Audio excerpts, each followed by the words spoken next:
আজি 223 নম্বৰ পদৰ পৰা আছে আমি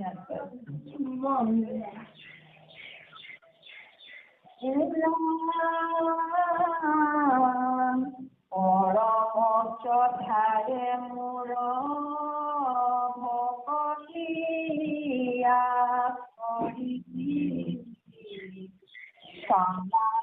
পবিত্ৰ হুৱে জানানি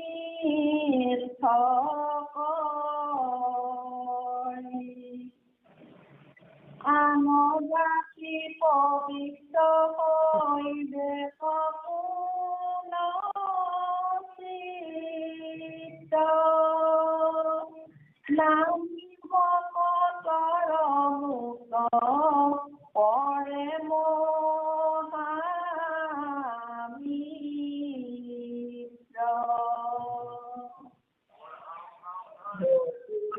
বিনাইয়ান যতে সাধন জান হবে ব্যৰ্থ সখী কহিলো বচন সত্য ভূত দয়া হবে আচৰে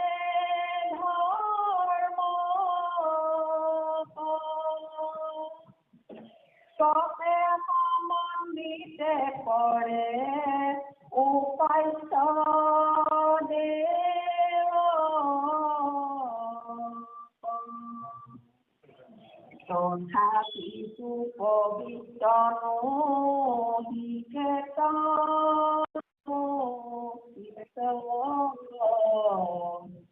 বৈলবিতো জনমূৰ ভকতি বৰ্জিত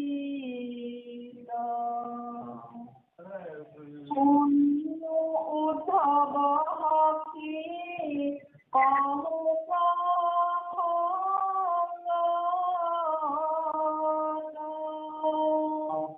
ভকতিৰ চিহ্নদাৰ নভৈলবে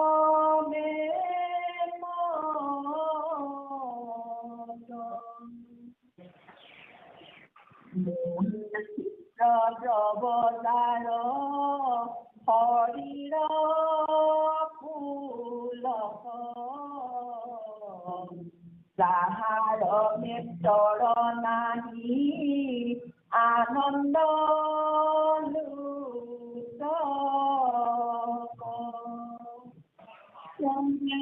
নমকে তাৰ লংঘিবা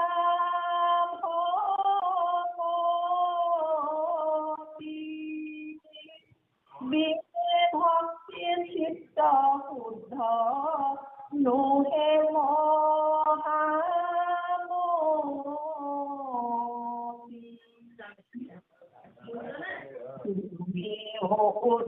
উদ্ধৱিতু বহুত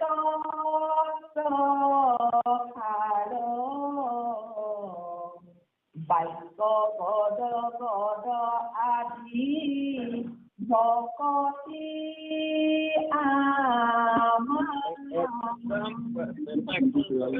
কৃষ্ণ কৃষ্ণ কৰি একদম কৃষ্ণক লৈ লবি আৰু তাৰপিছত হেৰিয়া দেউতা আপোনাৰ নিউজটো কৰি লওক দেউতা নিউজটো কৰি লওক এই নাতিটো ওলাইছে কৰে যিজনে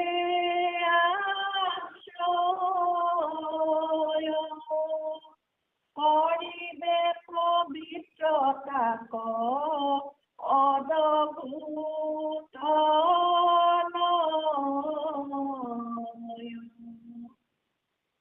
কিন্তু মুত হৈল প্ৰেম ভকতি যাহাৰ হৈবে পবিত্ৰ যত পুৰুষ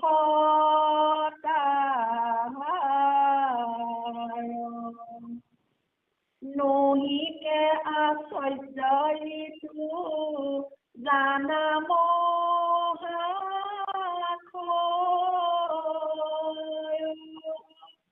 সমস্ত জগত হিতু পবিত্ৰ কৰ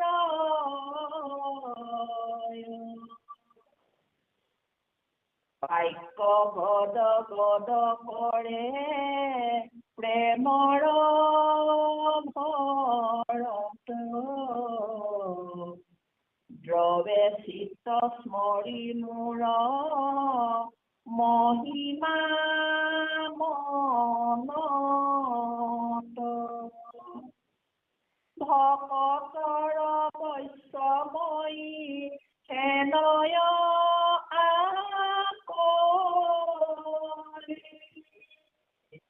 পৰম আনন্দে সাক্ষী তোলে খল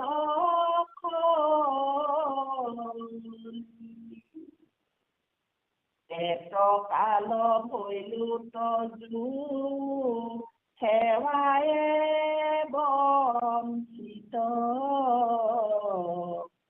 এহি বুলি সুকে আতি কান্দে কদাচিত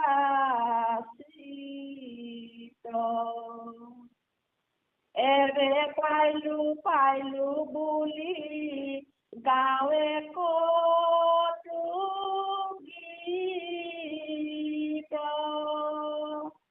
পৰম হৰিছে উঠি কতো কৰে নিত এহি মত ভাৱ যাৰ মিলিল প্ৰচুৰ বুছে লজ্জা আদি মায়া এৰি হুৱে দূৰ মুকুতিকো অধিক আনন্দ আতি মিলে জগত পবিত্ৰ হুৱে তাহাক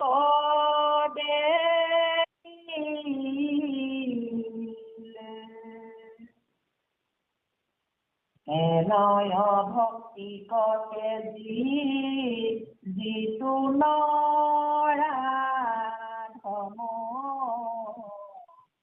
মুখৰ নিমিত্তে কৰে আনমতে শ্ৰম নপাৱে মুকুতি চিত্ত শুদ্ধ নুহে তাৰ দৃষ্টান্ত সহিতে কওঁ কাৰণ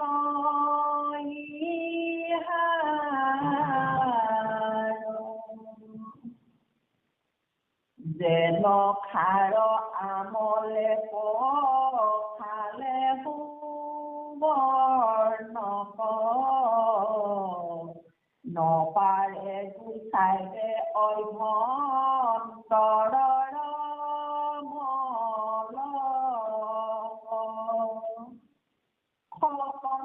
সকমতে বনি ভৈল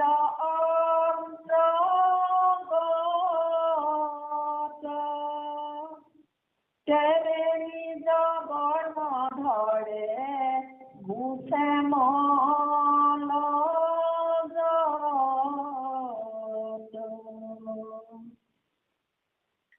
হেৰি মতে যাব আদি নিৰন্তৰে কৰ্ম মল বাসনা পবিত্ৰ নকৰে শ্ৰৱণ কীৰ্তনে মুক ভজে যিটো জন গুছে কৰ্ম মল তাৰ শুদ্ধ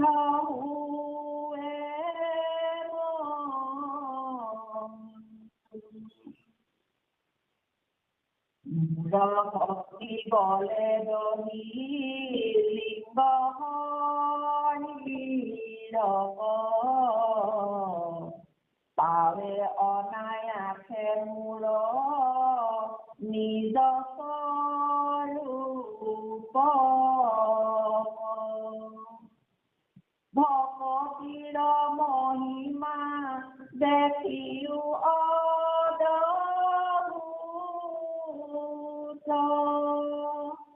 ভয়কৃত কৃত্য সিধু জীৱন্তে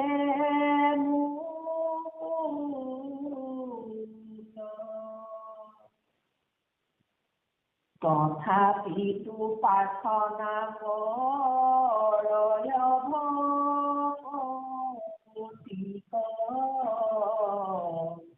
জানিনা আনন্দ আছি মুখ্যটো অধিক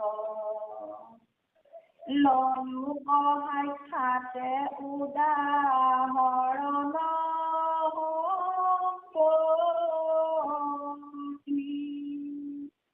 মহেশৰ আগে মাৰ্কেণ্ডয়নী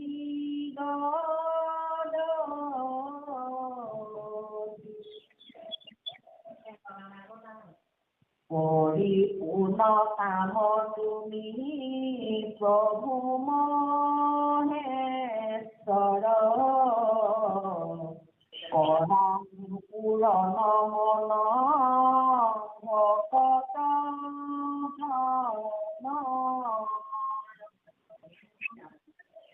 মাগো তোমাক এক বড়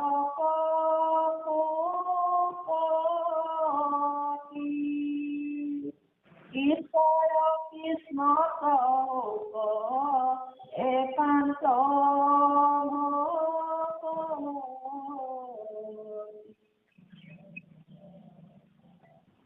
তদু চৰণ কমিতে সেৱানো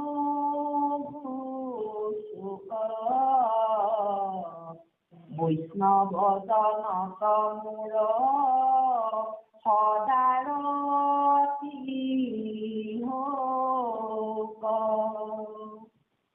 নহিকে অন্তৰ হৰি ভকত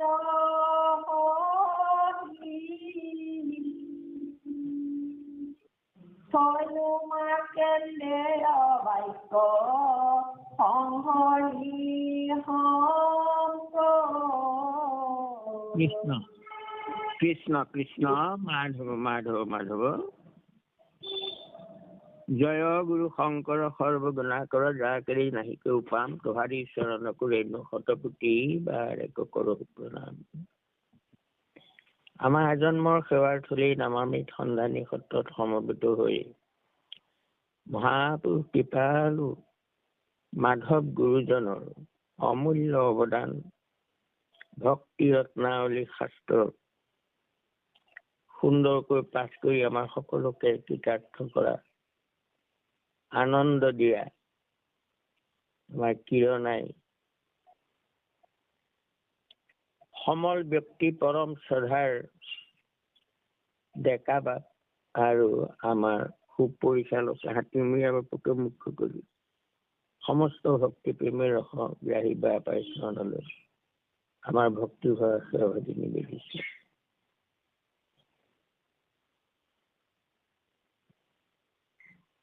আমি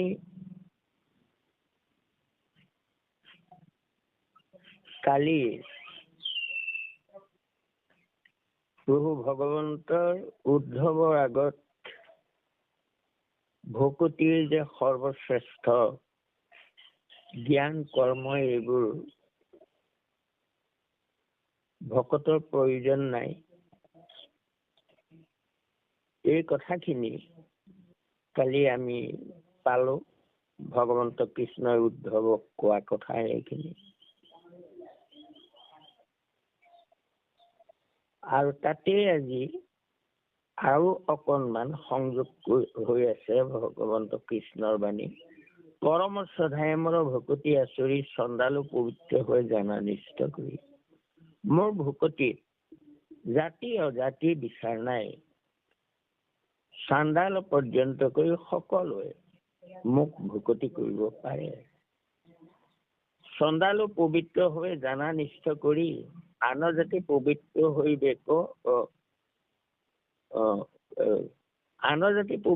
বেক কোনো চিত্ৰ, নাহি ভকতৰ মত পৰে মহামিত্ৰ। অৰ্থাৎ অতি নিজ জাতি বুলি যাক কোৱা হয়, সেই সকলো মোৰ ভকতিত উদ্ধাৰ হয়। গতিকে অন্য সকল যে উদ্ধাৰ হব, এইটোত কোনো সন্দেহ নাই। কাৰণ কথাটো হ'ল, ঘোষাত লিখা আছে, অপবিত্ৰ যিটো এটি পবিত্ৰ হয় বা যদি সমস্ত অৱস্থা আশা পায়া, কমল লোচন যিটো সুমৰে তাৰে সে শুদ্ধ, বাহিৰে ভিতৰে হৈ কায়া।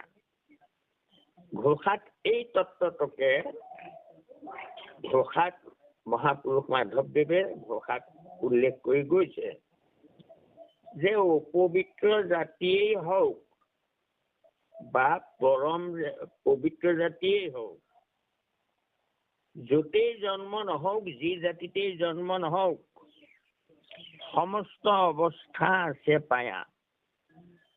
আমাৰ অৱস্থা তিনটা, বাল্য, যুৱা, বৃদ্ধ।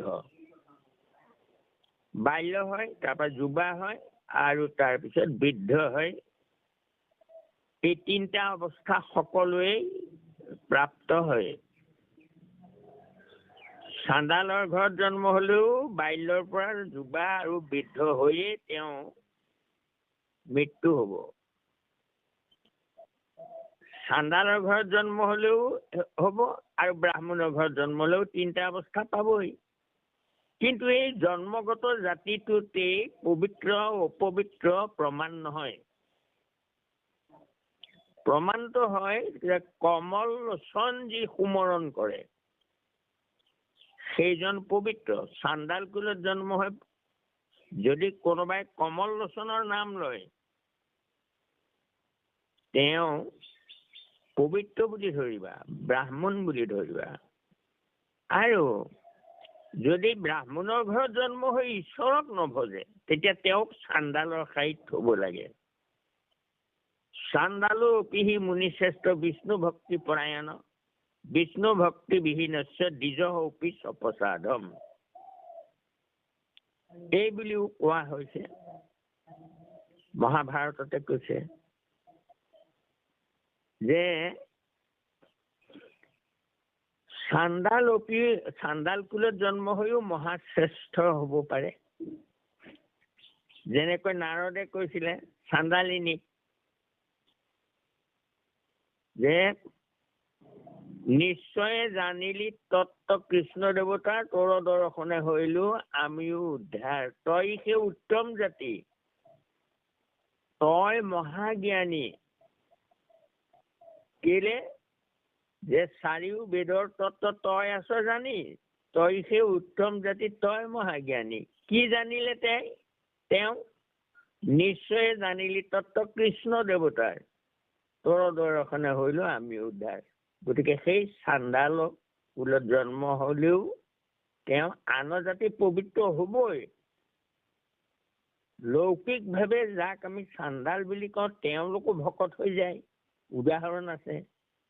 গতিকে অন্য জাতিবোৰ হবই। আৰু সেই কৃষ্ণই অৰ্জুনক কৈছে, ৰাজৰ ঋষি তনু আশা পায়া। তুমি ৰাজৰ্ষি, ৰজা হৈ ধৰ্ম কৰি ঋষি হব পৰা যোগ্য এটা আছে তোমাৰ। গতিকে তুমি পবিত্ৰ হবা, তুমি উদ্ধাৰ হবা, ইয়াত সন্দেহ কৰিব নালাগে। এই কথাষাৰ কৃষ্ণই কৈছিলে। গতিকে আৰু এতিয়াও সেই কথাকে ইয়াত পুনৰ দোহৰা হৈছে। ভকতি বিনায়ন যতেক সাধাৰণে জানা সবে ব্যৰ্থ সখী কহিলো বচন। সত্যভূত দয়া সমে আশ্ৰয় ধৰ্মক, তপে সম নিতে কৰে উপাস্য দেৱক। যে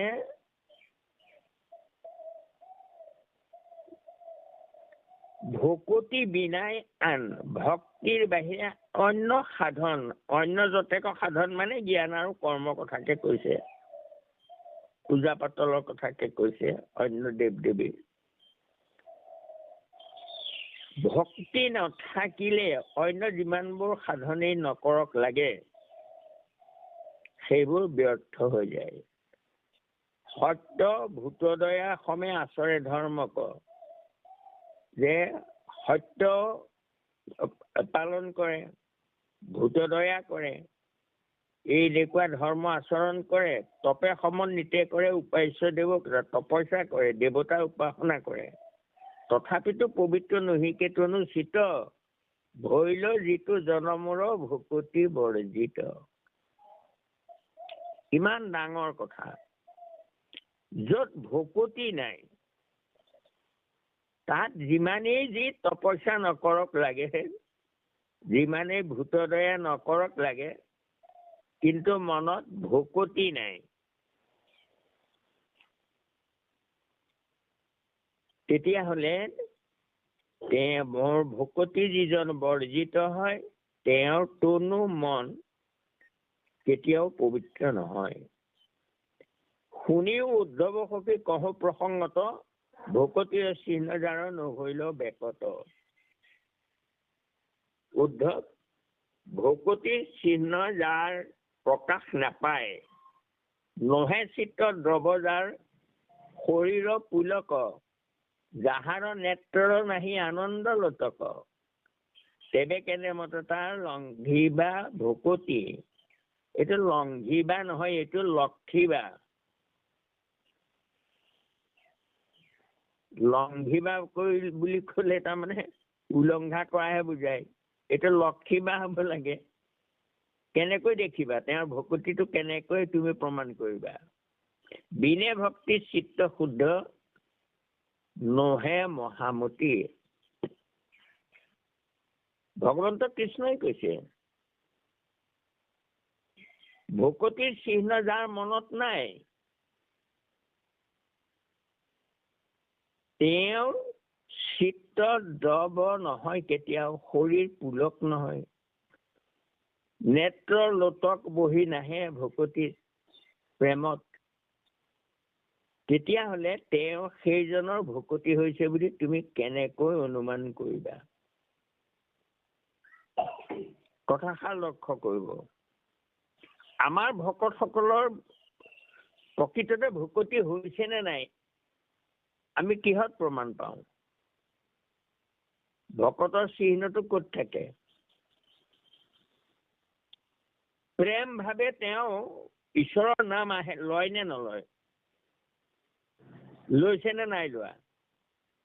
যদি লৈছে বা নাম লবলৈ লাজ কৰিছে নেকি? ডাঙৰকে ৰাম বুলি ক'বলৈ, কৃষ্ণ বুলি ক'বলৈ লাজ লাগে মানুহৰ সমাজত থাকোতে। তাক ভকতৰ চিহ্ন তাত প্ৰকাশ নাপায়। যিজনৰ ভকতি থাকে তেওঁ য'তেই হওক নাম ডাঙৰকে ল'ব।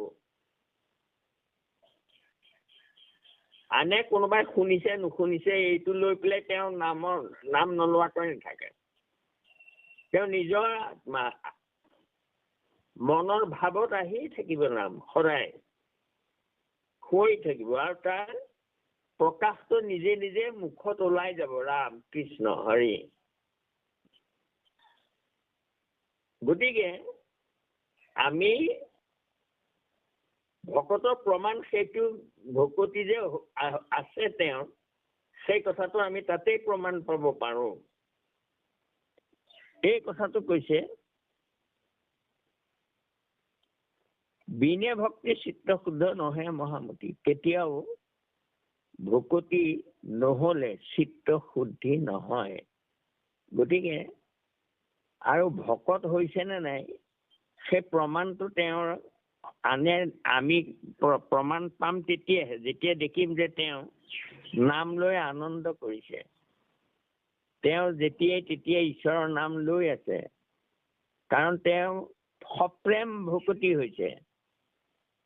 সেইকাৰণে সেই প্ৰেম ভকতিটো কেনেকুৱা বস্তু আপুনি চাব, নিজে নিজে মনলৈ প্ৰেম ভাৱটো আহি থাকে, মনত পৰি থাকে, সেইটোৱে প্ৰেম। এই কথাষাৰ তাৰমানে আমি লৌকিক প্ৰেমলৈ যদি লগত তুলনা কৰো তেতিয়াও কথাটো তাৰমানে প্ৰমাণ হৈ যায়। যেনে আমি কোনোবা এজন মানুহক ভাল পাওঁ, খুব ভাল পাওঁ, প্ৰেম আছে,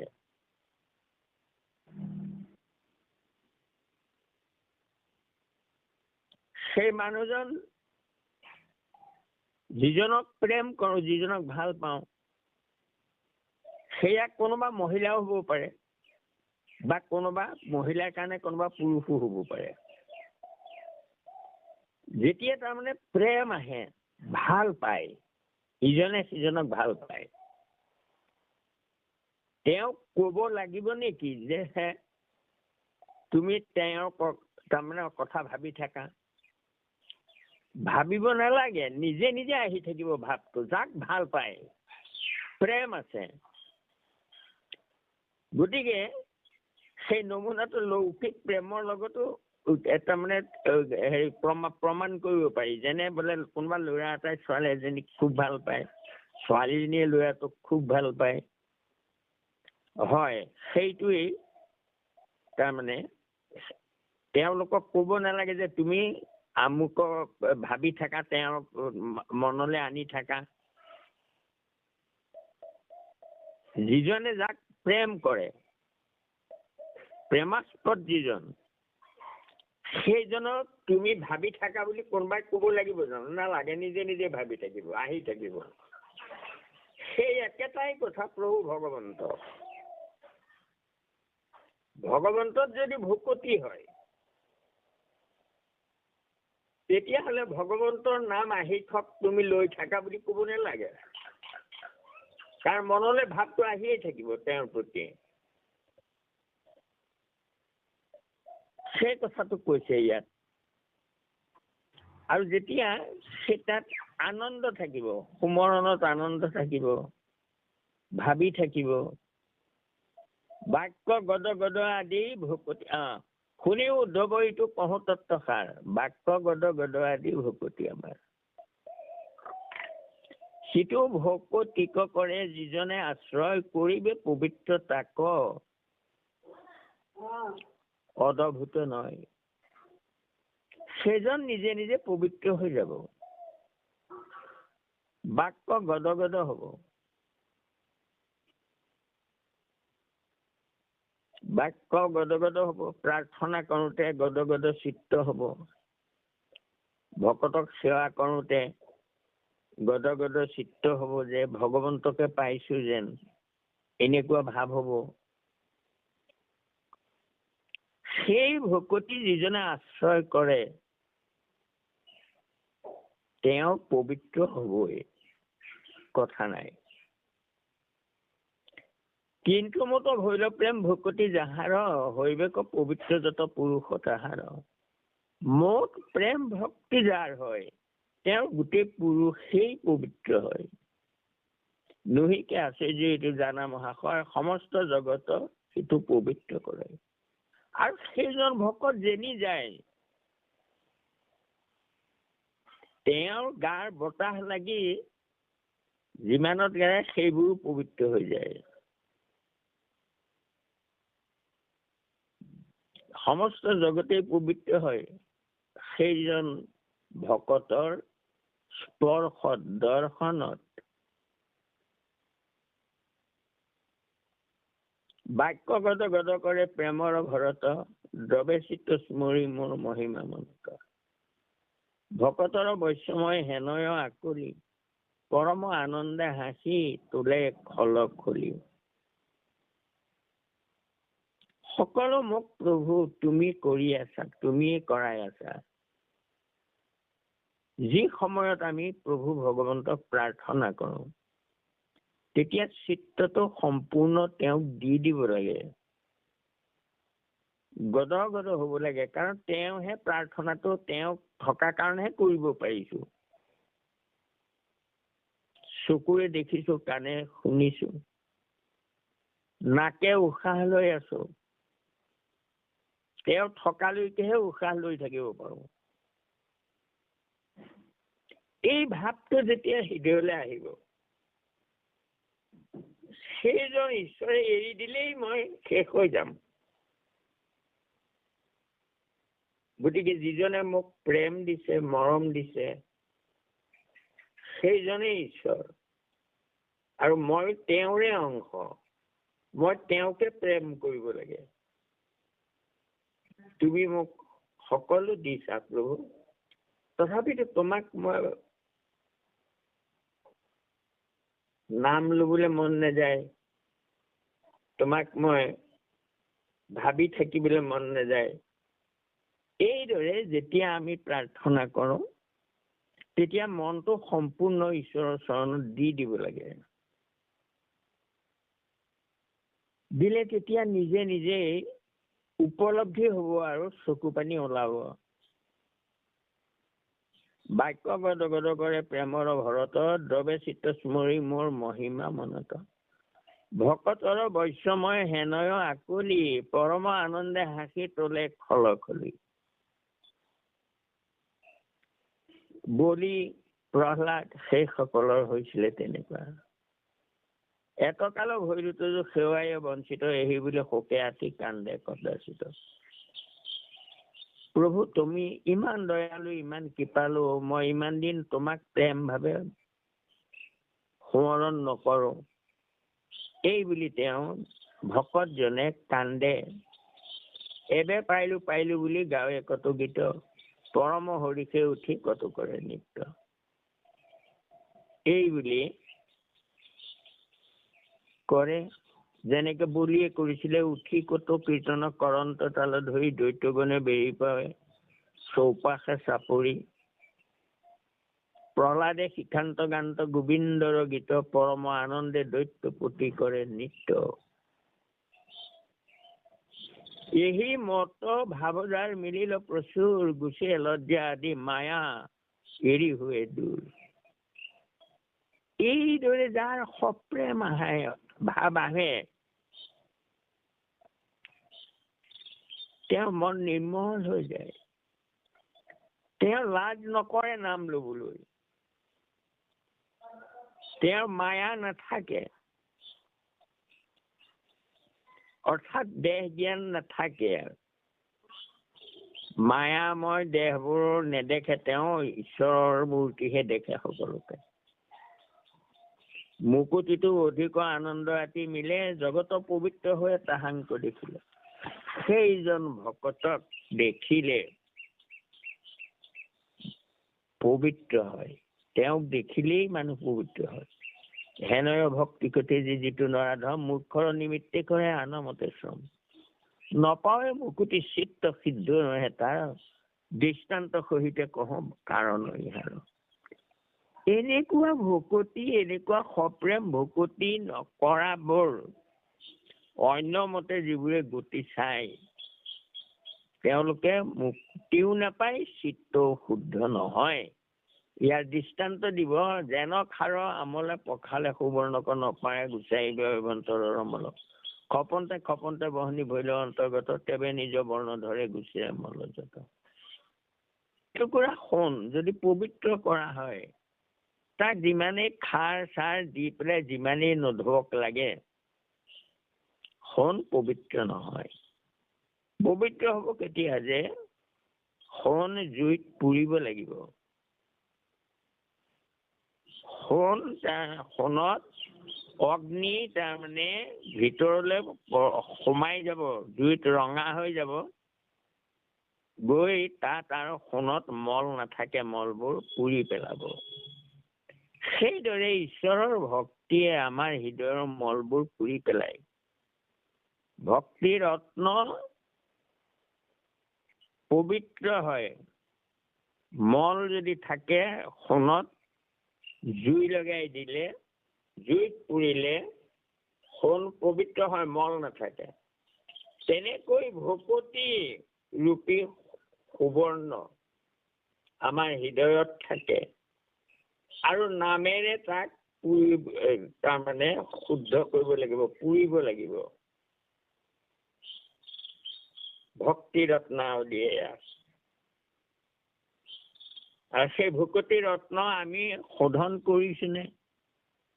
যেনেকৈ পুৰি পুৰি তাৰমানে শুদ্ধ হয় সোণ, শুদ্ধ হয়, মল দূৰ হয়, তেনেকৈ আমি নামৰূপী অগ্নিৰে সৈতে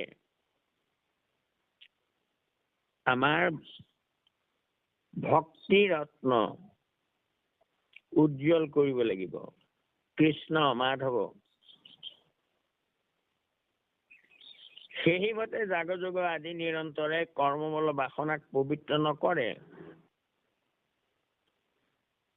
তেনেকৈয়ে ভকতিয়েহে মানুহক পবিত্ৰ কৰে, আনে কৰিব নোৱাৰে। শ্ৰৱণ কীৰ্তনে মোক ভজে যিটো জন, গুছে কৰ্ম মল তাৰ অশুদ্ধ হৈ মন। মোৰ ভক্তি বলে দহি লিংগ শৰীৰক পাৱে অনায়াসে মোৰ নিজৰ স্বৰূপক। এই ভকতি কৰোঁতে কৰোঁতে ঈশ্বৰৰ ৰূপটো চিন্তা কৰোঁতে কৰোঁতে গৈ ঈশ্বৰৰ ৰূপ পাই যায়গৈ। দেহৰ মমতা নাথাকে আৰু মৃত্যু ভয়ো গুচি যায়গৈ।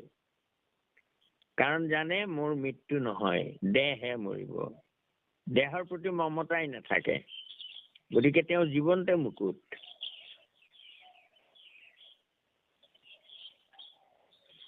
ভকতৰ কৃষ্ণ ভকতিৰ মহিমা দেখিও অদ্ভুত, ভৈল কীট কীট সিটো জীৱনতে তেওঁ জীয়াই থাকোতেই মুক্ত।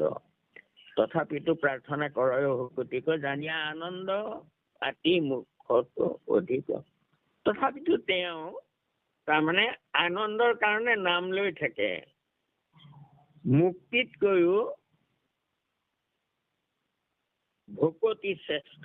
মুক্তিৰ কামনা নকৰে, কোনো কামনা নাথাকে, তেওঁ নাম লৈ আনন্দ পায়। লৈক সাক্ষাতে উদাহৰণ সম্প্ৰতি, মহেশ্বৰৰ আগে মাৰ্কণ্ডেয় নিগদতি। তুমি কিৰণে মাৰ্কেণ্ডেয় বুলি গাইছা, মাৰ্কেণ্ডেয় নহয় দেই, মাৰ্কণ্ডেয়। পৰিপূৰ্ণ কাম তুমি প্ৰভু মহেশ্বৰ। শিৱ ভক্ত আছিলে তেওঁ, আকৌ একে ঈশ্বৰৰ ভক্ত মাৰ্কণ্ডেয় ঋষি। মহেশক কৈছে, কৰাহা পূৰণ মন ভকত জনৰ। তুমি ভকতৰ মন পূৰণ কৰা। মাগহ তোমাতো এক বৰ পশুপতি, মই তোমাৰ পৰাই এটা বৰ বিচাৰিছো। ঈশ্বৰ কৃষ্ণত হওক একান্ত ভকতি। তুমি ভকত, মই তোমাক ভাল পাওঁ, তোমাক আকৌ বৰ বিচাৰিছো, তুমি মোক বৰ দিয়া যাতে মই ঈশ্বৰ কৃষ্ণৰ চৰণত একান্ত ভকতি হয়।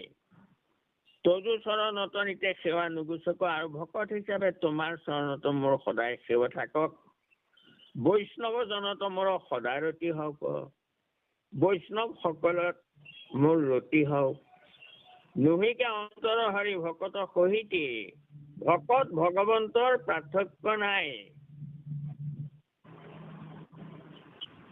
থৈল মাৰ্কণ্ডেয় বাক্য সংহৰি সম্প্ৰতি।